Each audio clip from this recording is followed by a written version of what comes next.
বিচ্ছেদের পর আবারও বিয়ে করলেন আলোচিত ইসলামী বক্তা আবু তোহা মুহাম্মদ আদনান এবং তার স্ত্রী সাবিকুন নাহার। বিয়ের পর বিষয়টি নিজেই ফেসবুকে জানিয়েছেন সাবিকুন নাহার।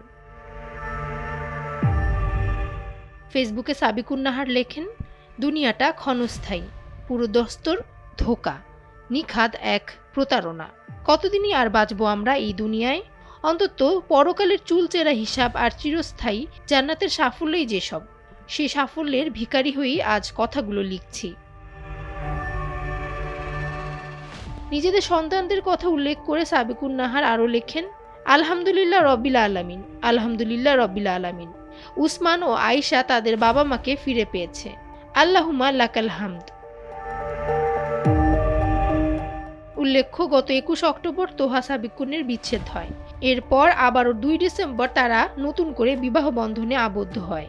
নিজেদের বিচ্ছেদ নিয়ে সাবিকুন লেখেন, বেশাক আমাদের ভুল ছিল, কিছু ভুল বুঝেছি, বুঝানোও হয়েছে। উসমানের বাবার প্রতি প্রগাঢ় মহব্বত থেকে অস্থির হয়েছি। কিছু রাগ জেদ সীমা লঙ্ঘনও হয়ে গেছে। সঙ্গে মানুষ ও জিন শয়তান। বিচ্ছেদের জাদু কি না ছিল।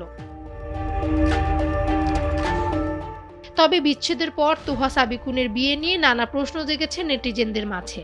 বিচ্ছেদের পর আবার বিয়ে নিয়ে ফেসবুকের পোস্টের কমেন্টে অনেকেই প্রশ্ন তুলেছেন।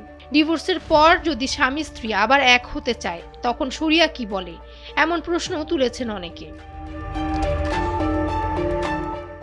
নানা প্রশ্নের মুখে সাবিকুন উত্তর দিয়েছেন, আমাদের মাঝে চিরস্থায়ী 3 তালাক বায়ান হয়নি, স্ত্রী কর্তৃক খোলা তালাক হয়েছিল, যেখানে উভয়ের সম্মতিতে যে কোনো সময়ে নতুন বিবাহের মাধ্যমে সংসার শুরু করার সুযোগ থাকে, সেটাই হয়েছে। ওয়ামা আলাইনা ইল্লাল বালাগ। ডেস্ক রিপোর্ট, সময়ের আলো।